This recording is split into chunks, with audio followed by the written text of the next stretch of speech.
Hello guys, dito pong muli ako sa bukid. Mangunguha po ako ng saluyot. Yan po, ang ganda po ng kalamansi.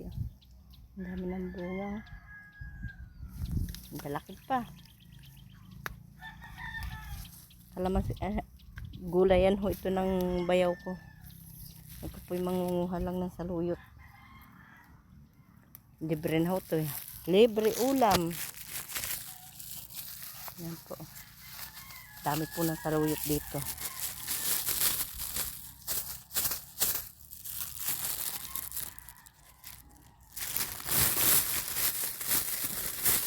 Kukuha na rin po ako ng ilang kalamansi.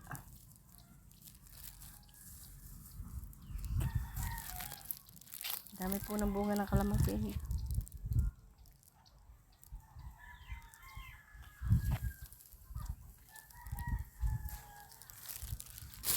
Yan po saluyot eh.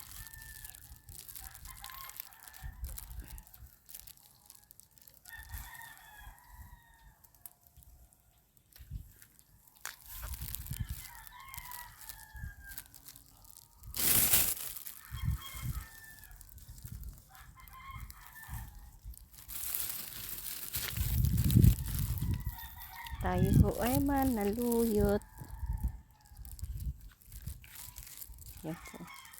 Saluyot. Pang ulam natin mga mahihirap. Tayong saluyot dito. Libre. Yan po.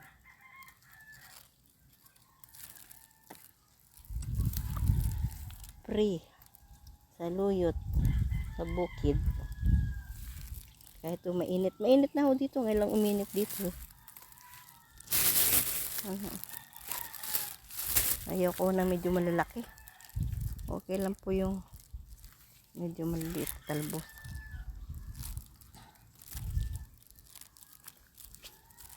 Sabri kahuyatan ng saluyot itong bukid natin. Ito lang po kaliliit.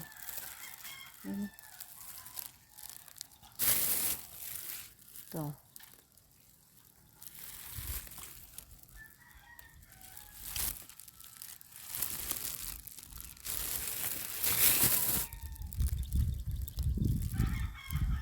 Nagdadala nga po ako ng lilik ng bayaw ko.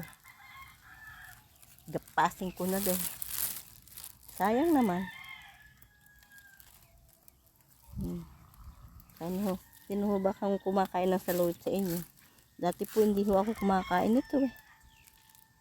Kasi po sa amin po sa probinsya namin sa Marinduque, pagkain lang po ito ng baboy. Dito lang po ako natutong kumain nito. Nagkaasawa po ako dito sa Cabanatuan. Kaya yan po. Mangunguha po tayo ng saluyot. Ang saluyot. Saluyot at kalamansi. O, diba? Dahil ba yun?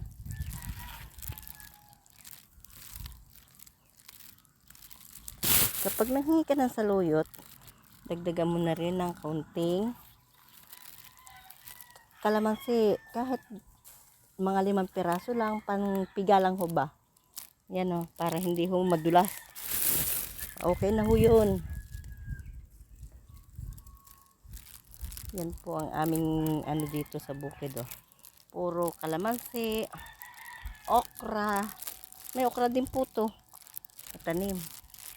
Saka po, ito, kalamansi, okra. Ayan o, yun, okra po. Yan po.